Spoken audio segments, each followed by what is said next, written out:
to the 10 Washington Podcast.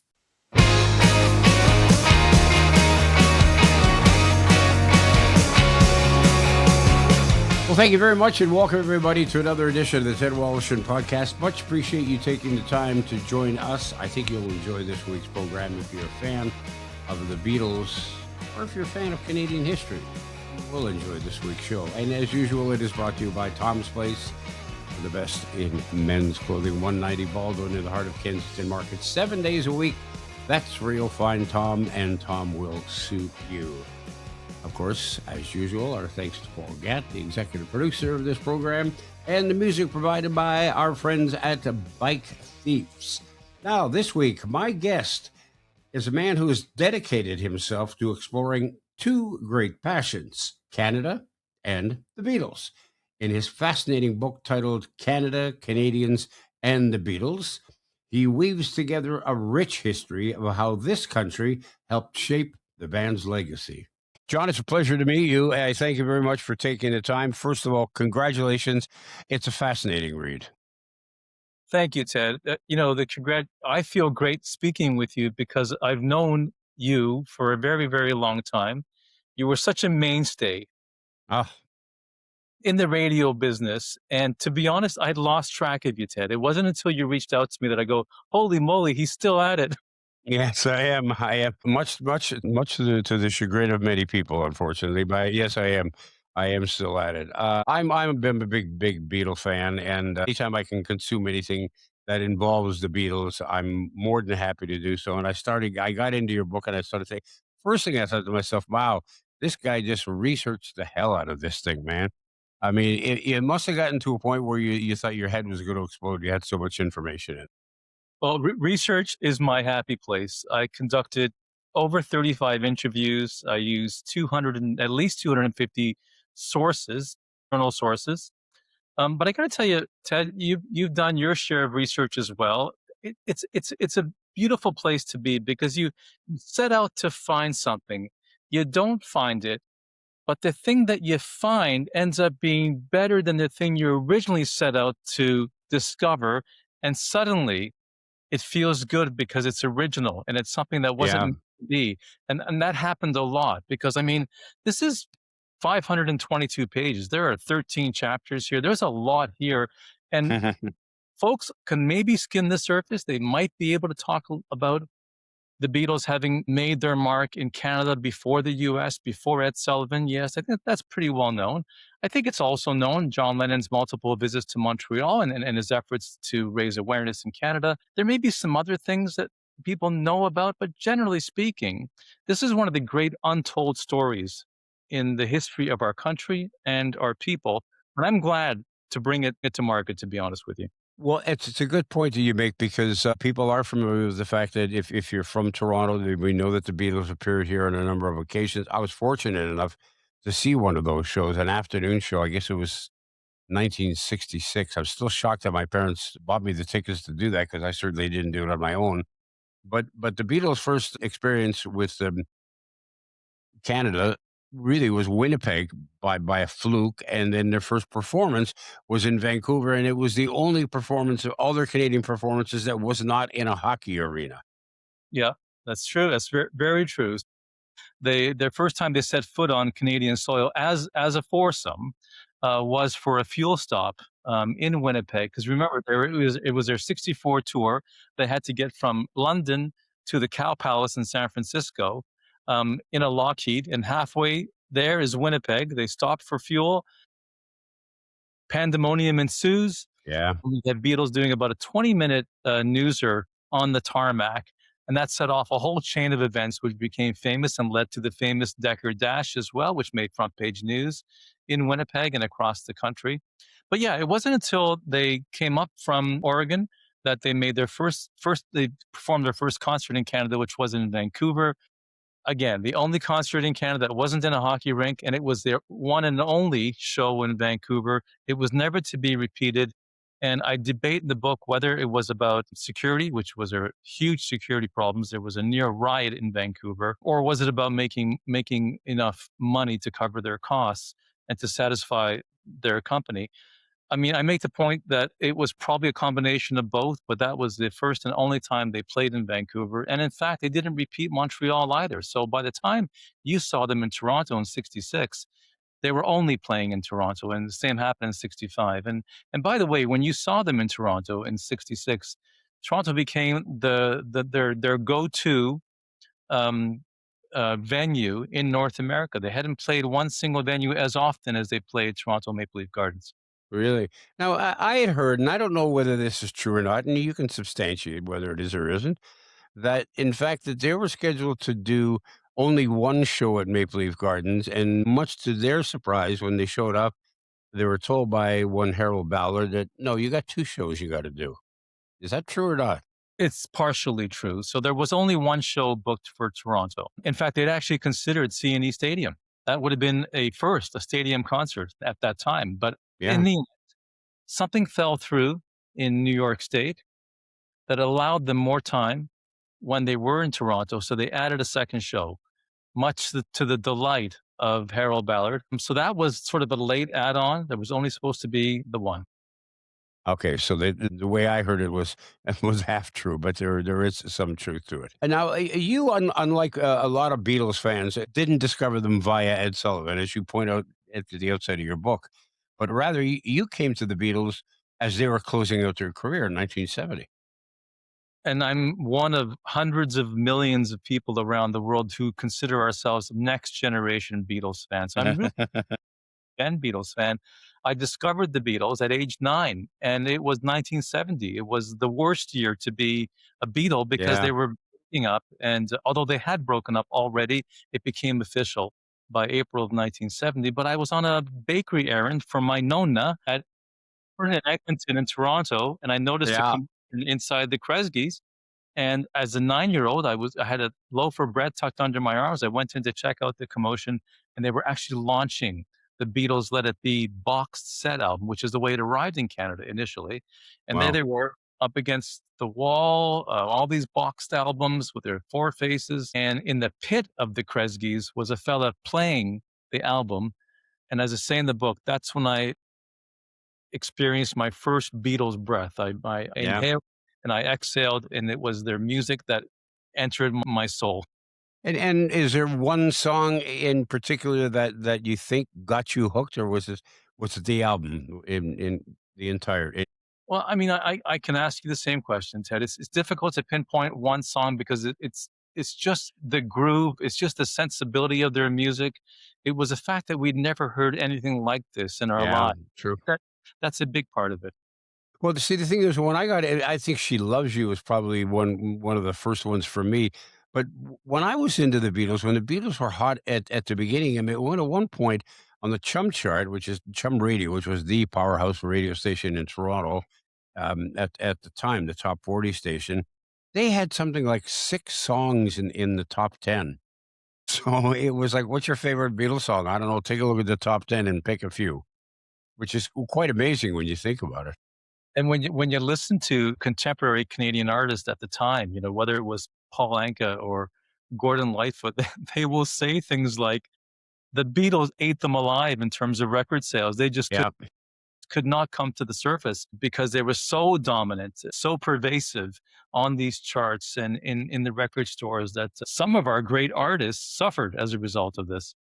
Yeah, true enough. I mean, they brought forth this whole British invasion, and so many groups came along at the same time. Dave Clark Five pop into my mind. Peter and Gordon. There are a number of them, and there are connections with the Beatles in some cases, but none of them had the kind of sustainability. And it's strange when you think back on the Beatles' career that it really was so short lived, because here we are now 26 and their music is still being played.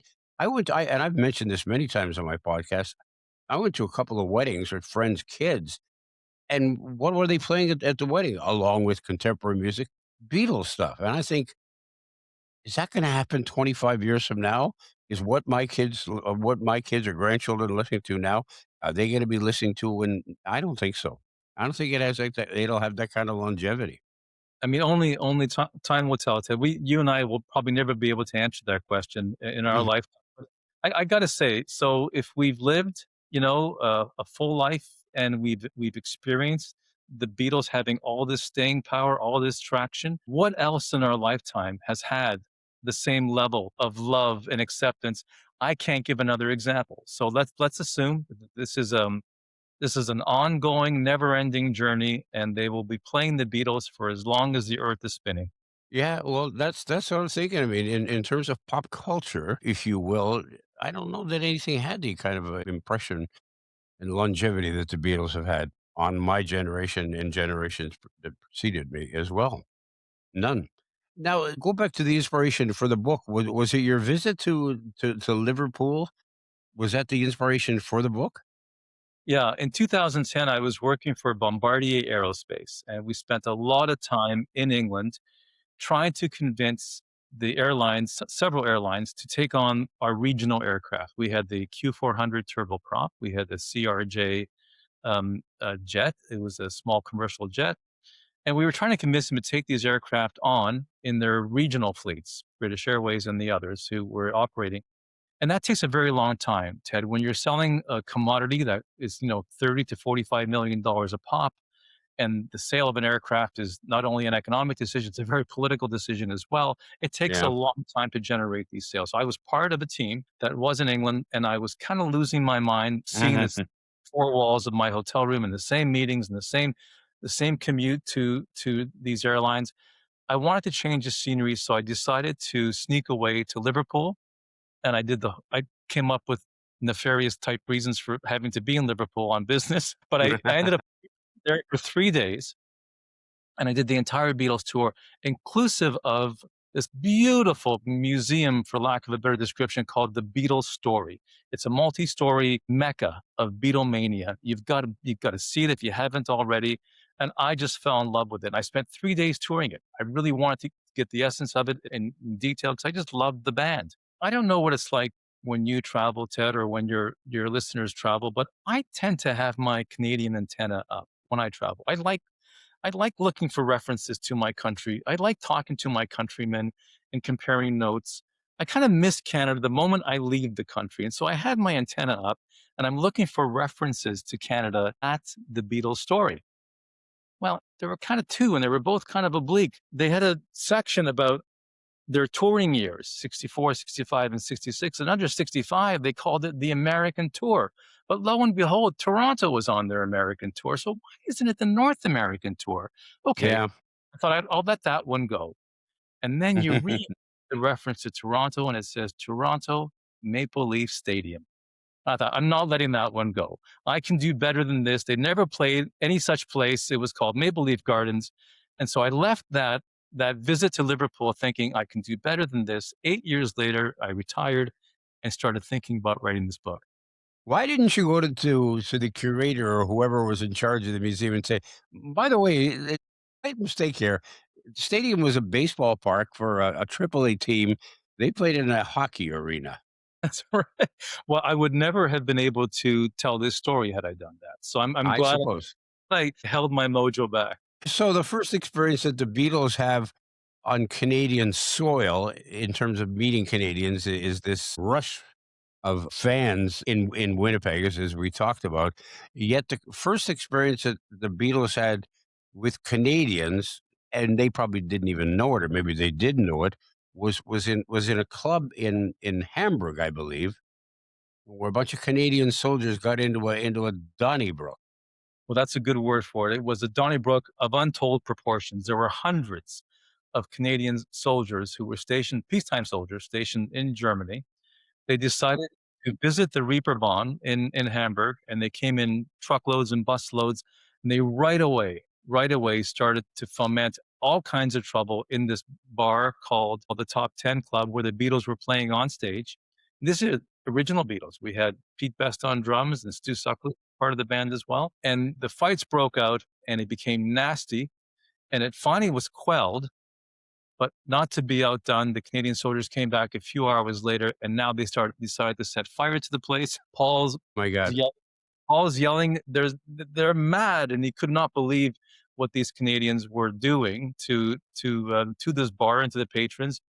Anyway, it ended up that there was a lot of arrests. About 30 of our soldiers got arrested. And so they ended up having to apologize to the bar owners. And something struck me about that. And I thought, that's their first encounter or touch point with our Yeah. people.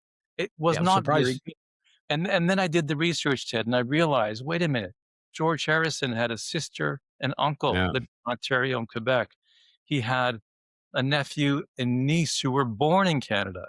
He had two first cousins who were raised in Canada. John Lennon's mother-in-law was living in Canada. George's mom visited her family in Ontario.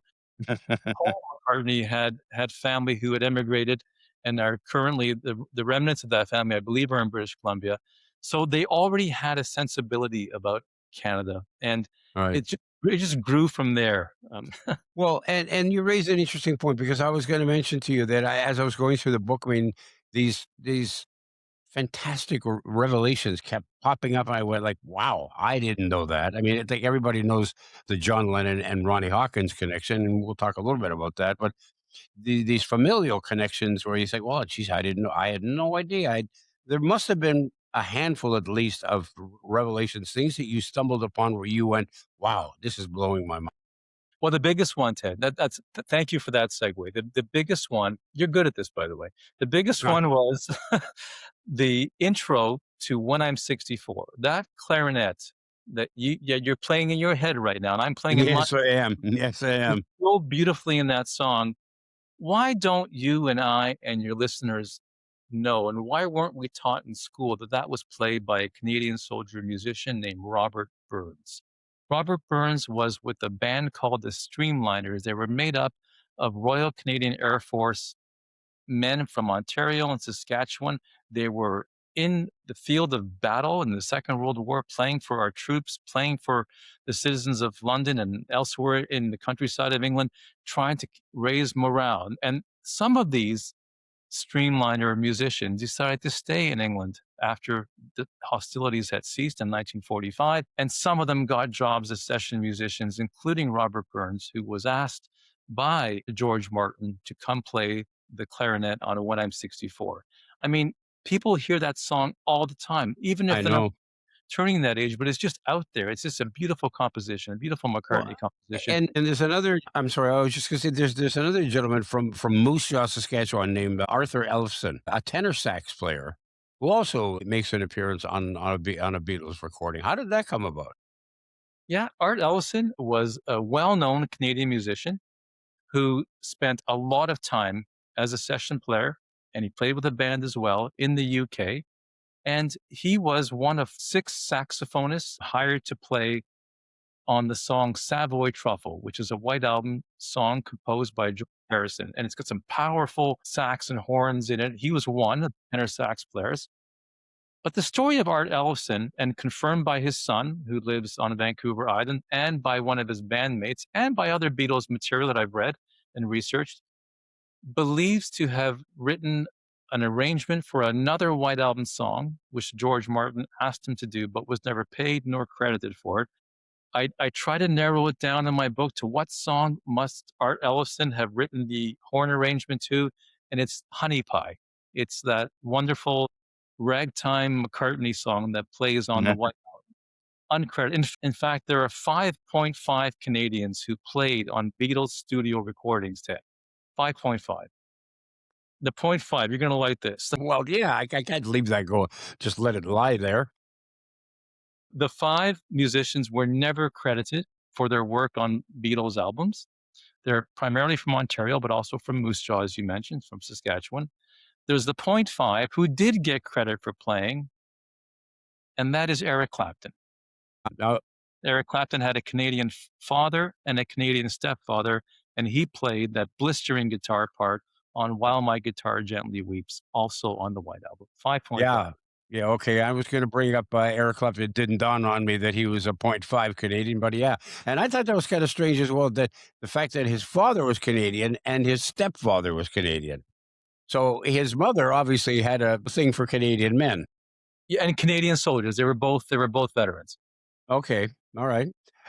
And somewhere there's a family in Guelph, Ontario, who have a great story to tell about, a family musician who played on a George Harrison song or a George Harrison album, I should say. And he played like what harmonica was it? Am I correct? Now, bear in mind that George was the first Beatle who, while he was a Beatle, recorded a Yeah. solo album. It was a soundtrack for a film. It's called Wonderwall Music. And sure enough, a Canadian harmonica player from Guelph, who had spent most of World War II in a German prison camp, by the way, ended up playing for George on that album. Another let me just go back here for a second, if I may, because this one made me laugh. Arthur Ellefson, not laugh, I put a smile on my face anyway. He played in a band which was the leader of the band was Bobby Jimby. Now, for some people, Bobby Jimmy, that name doesn't mean anything, but for people of my generation, for sure, Mine Bobby too. Jimby and yours as well. Bobby Jimby was the guy who wrote Canada, one little, two little, three Canadians. So this seems like kind of the Canada's second anthem for our centennial back in 1967. And I went, wow! Now all of a sudden, I got that song was buzzing in my head for about a day and a half, and I kept saying, I got to talk to John. One, thanks for bringing these little earworms into my life there for a period of time.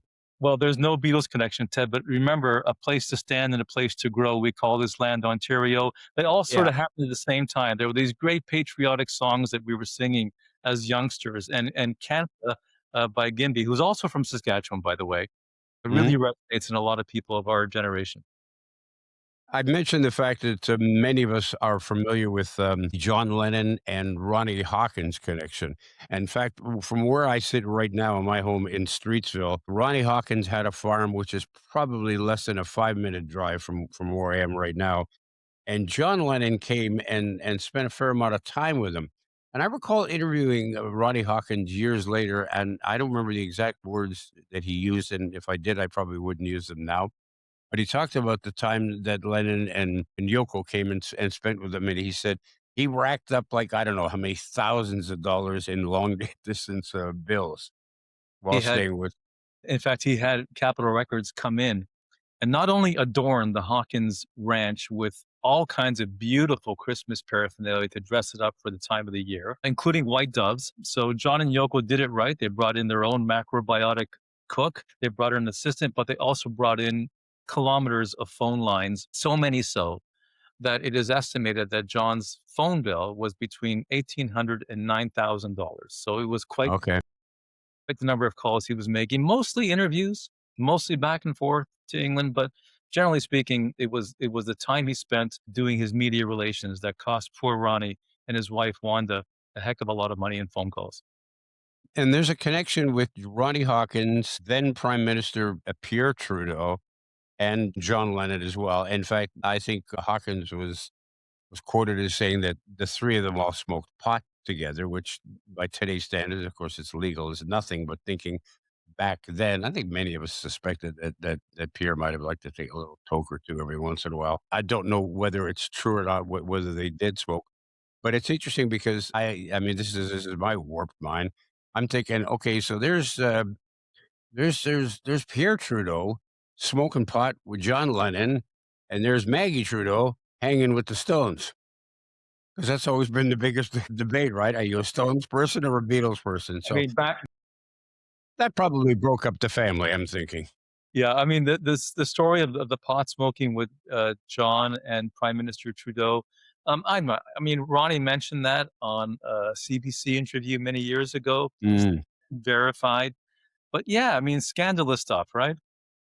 Well, then, yeah, yeah. Today, no. I mean, it's like saying I had a beer with the prime minister. Big deal, right? But there was also, I mean, drugs. I'm not sure. I don't want to say this is not the right way to put it. And I'm not going to say that they played an important role in the lives of the Beatles and in their creativity, but it was certainly there. They were there. I mean, there's all kinds of talks about acid, and there was a woman in Hamilton that first introduced them to LSD. Yeah, yeah. There was a dinner party going on at George Harrison's dentist's home in Mayfair, and George and his wife Patty and John and his wife Cynthia were invited, and they were anxious to leave after dinner. because they had heard that Ringo and their German friend Klaus Vormann were hitting the clubs in Soho, and they wanted to join them. But the dentist's girlfriend, who eventually became his wife, said, "No, you mustn't leave. I brewed a fresh pot of coffee, and you're going to love it." Well, what unbeknownst to John and George and their partners was that the dentist and his wife had dosed sugar cubes with the liquid form of LSD. And so that became the first acid trip taken by John and George. They were appalled, by the way. They weren't happy because they weren't told. So it's just bad manners, right? Yeah, of course, of Bring course. this, but eventually they sort of got into it. They eventually introduced Ringo, and then later, a year later, Paul.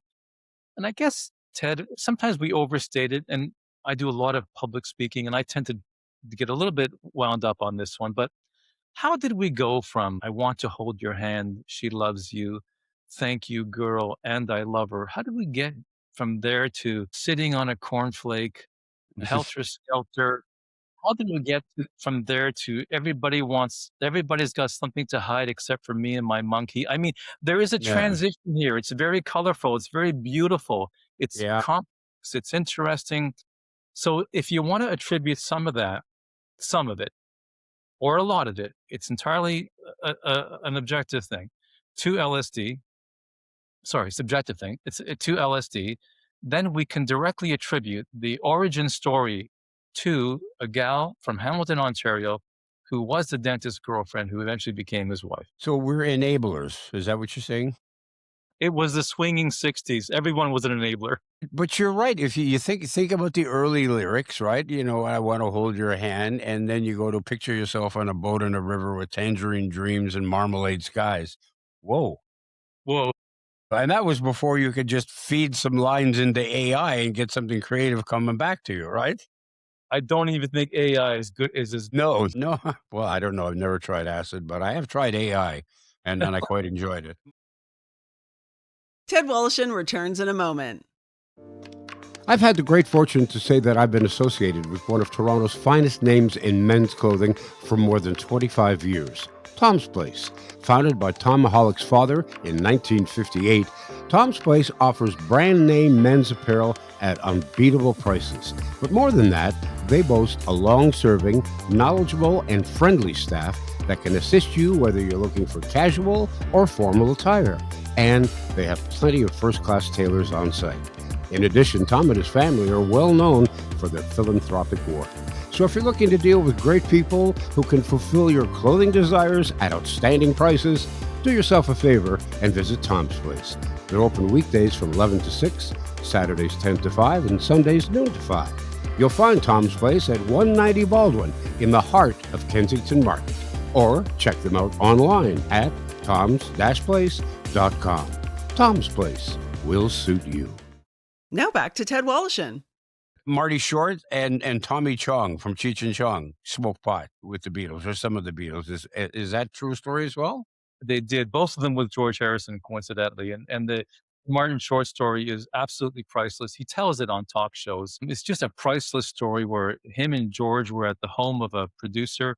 And of course, Martin's from Hamilton, home of an LA producer, watching a film in the guy's screening room when someone starts to pass a joint around.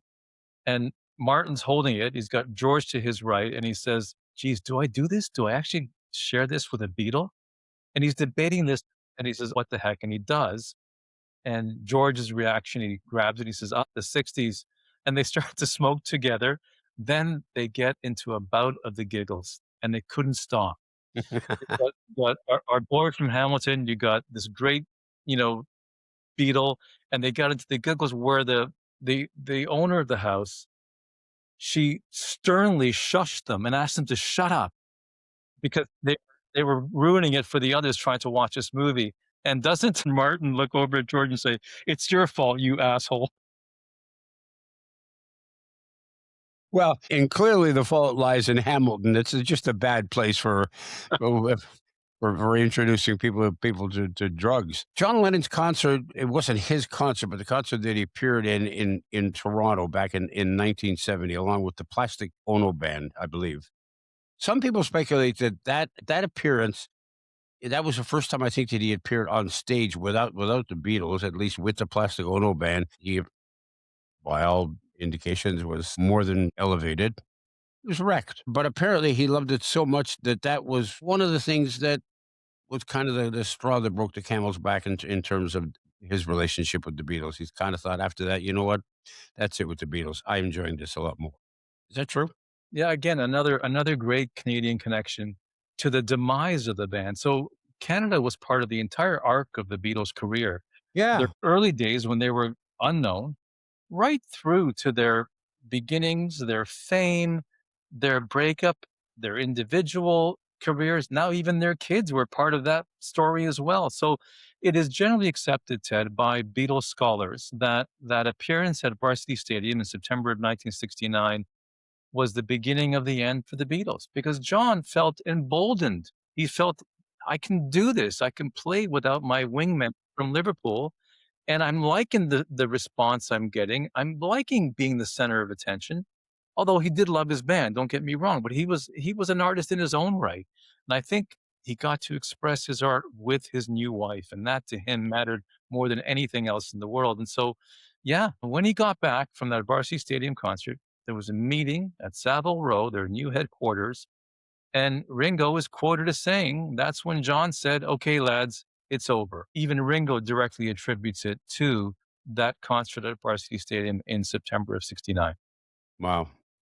Kind of a sad piece of history when you think about it for Beatles fans, if you're a Canadian, to think that we somehow had to do something to do with the demise of the Beatles. But of course, it just happened to be on Canadian soil. But also bear in mind, Ted, and I don't mean to belabor the point, but there was discord in the band already. I mean, when they For stopped sure. Yeah, yeah. 66 and they spent all this time together in studio, there were artistic differences, there were petty arguments, there were things that were going on that it just was a matter of time. This thing was, I mean, the it was already it was in play, is what I'm trying to say. Yeah. And when you think about the music that once they hit with Sergeant Pepper and the albums that followed, you think to yourself, how could they have duplicated that on stage? Right. I mean, today you probably could today with the innovations that are taking place, but back then in 1970, that was not a four piece. That was not four guys on a stage. Can't do that album. Can't No. do the White Album. Can't do Abbey Eleanor Road. Can't do any of Eleanor, those. Eleanor Rigby, turn off your mind, relax, and float downstream. You can't do that backward masking on stage. There's so much that wasn't technically possible, and you would need additional musicians. Certainly, a lot of special effects, a lot of special toys, and I'm not sure that they were available at that time.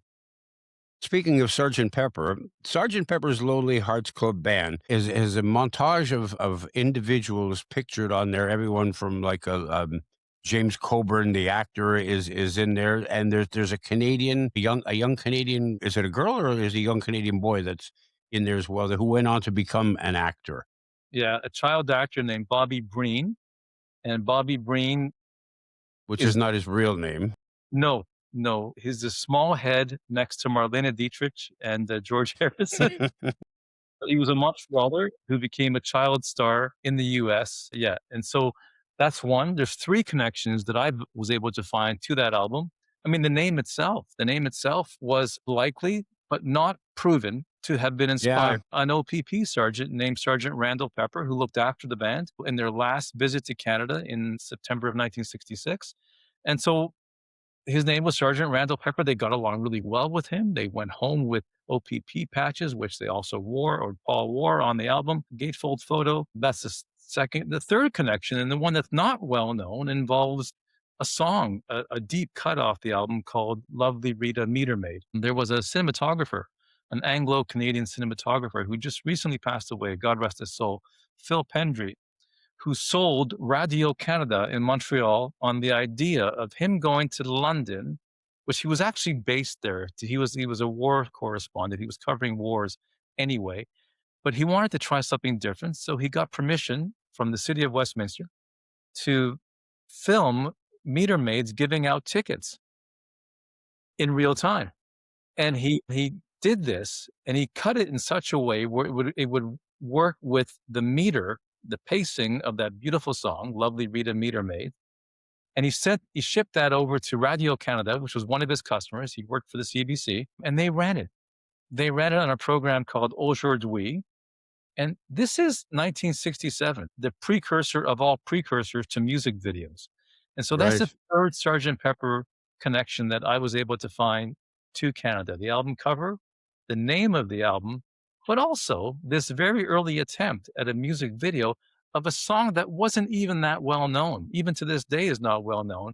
But Phil Pendry had this vision to make a movie of a song, and we ran it here in Canada. Well, it's interesting that you, and I'm glad that you talk about Sergeant Pepper because I had heard, and it was never substantiated to me that in fact the album was originally supposed to be called Dr. Pepper's Lonely Hearts Club Band. The Beatles did not realize that Dr. Pepper was soda drink in the United States and in Canada. And then when they found that out, they said, "Well, we're going to run into all kinds of problems here with rights." So we changed it to Sergeant Pepper. So that story apparently is out the window, and in comes the truth, which is your story.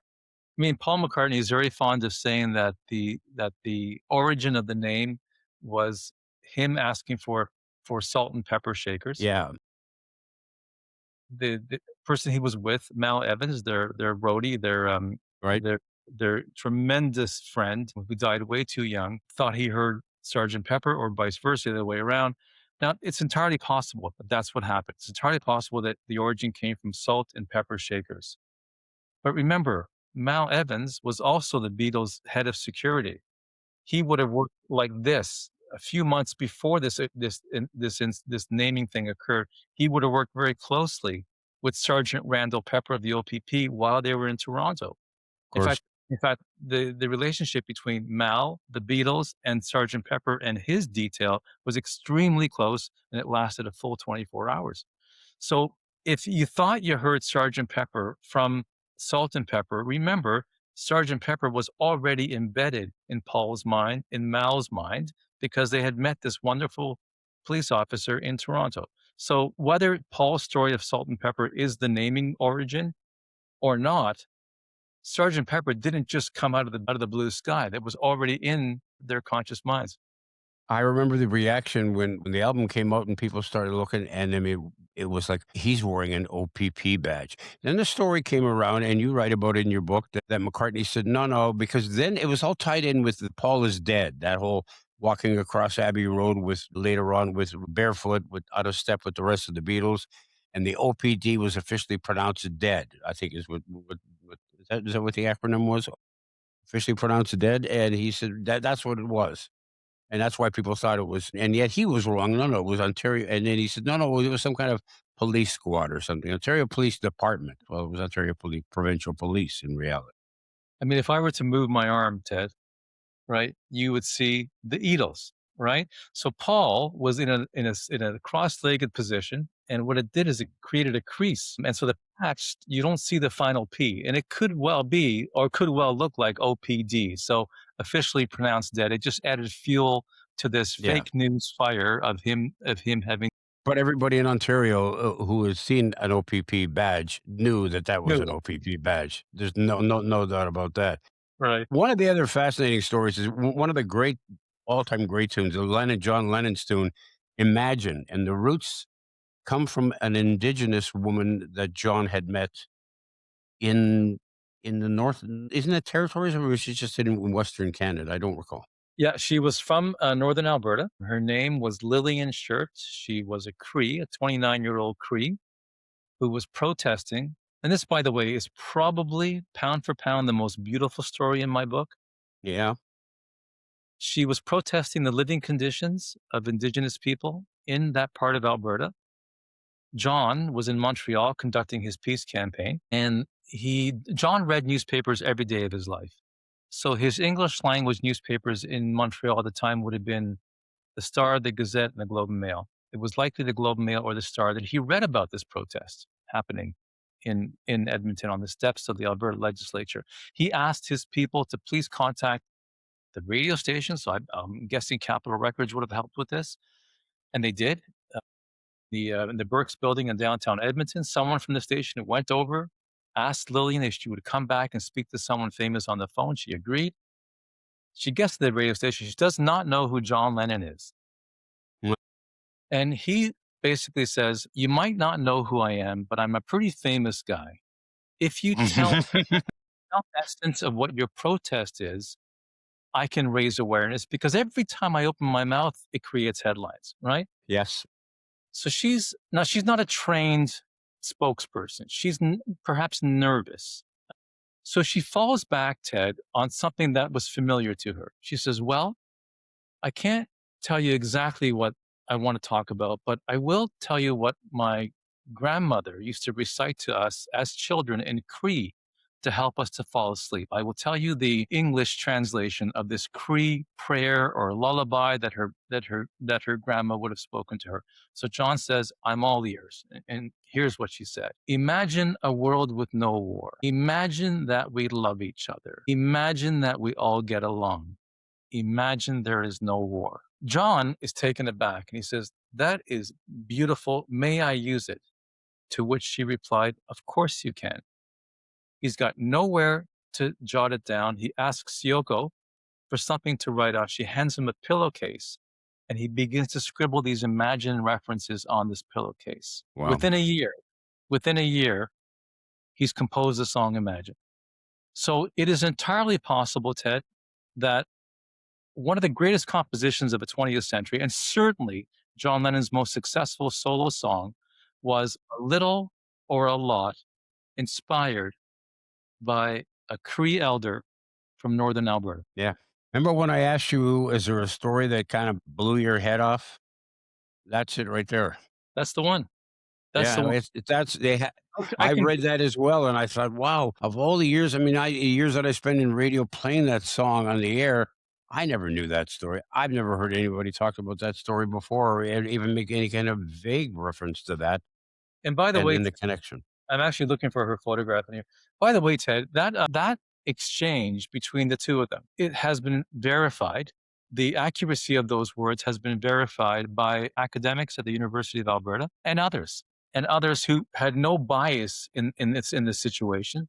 They were looking at it purely from an academic point of view. I wouldn't use it if it didn't have that credence. That brings me to my final question here.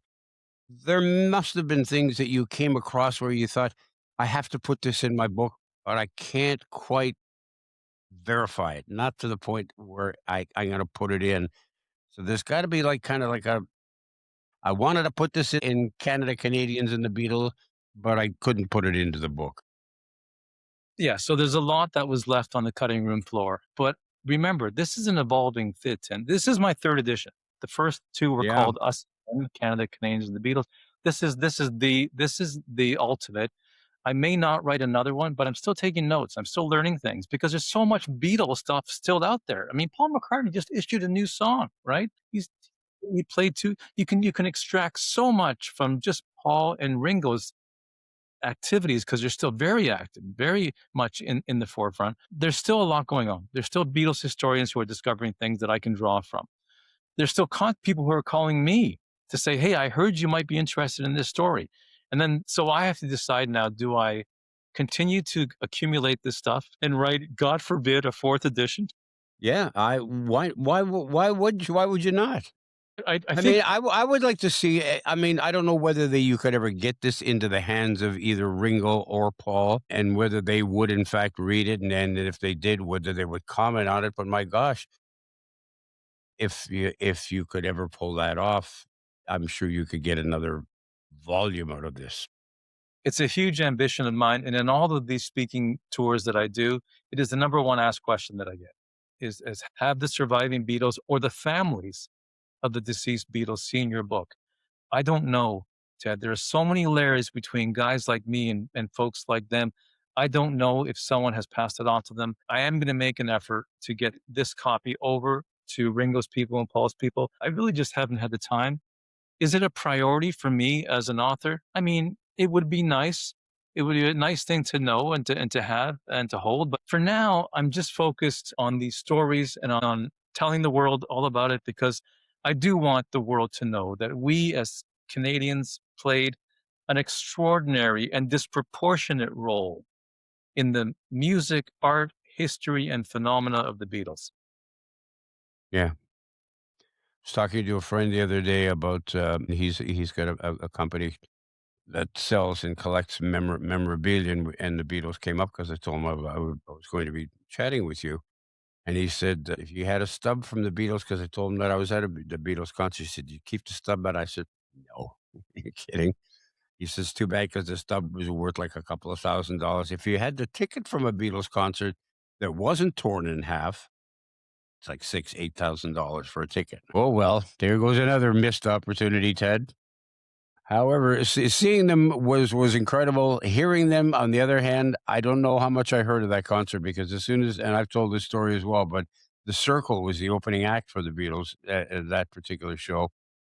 After they had finished, they brought out Ringo's drums during the halftime. Once the drums showed up with that logo that you have on your T-shirt on his Ludwig drums, it was nothing but screaming for the next 45 minutes or an hour. That was it. And that's all they did back then. It was like 45-minute sets. Nobody was pulled in a 3.5-hour Springsteen show. Right. All right. Anyway, it's a fascinating book. I recommend it to anybody, Beatle fan or not. I mean, just for the sake of Canadian history. That's it. I mean, I always fall back on that too. Whether you're a Beatles fan or not, you have to be proud of our role in this whole Yeah. phenomenon, and it continues to happen. And if it's not something that is personally of interest, then there's got to be someone in your life who professes to know everything about the Beatles or everything about our 20th century history, who doesn't know everything about those two subjects, because I've uncovered things that are not well known. Or it could be some kid in grade 5 who's deciding that he needs to write a speech for his class. And here's my topic. It's the Beatles. And he goes on and takes a runner-up prize in a cross-city competition. That would have Yeah, been you, John. that would have been me Do you with still have the speech?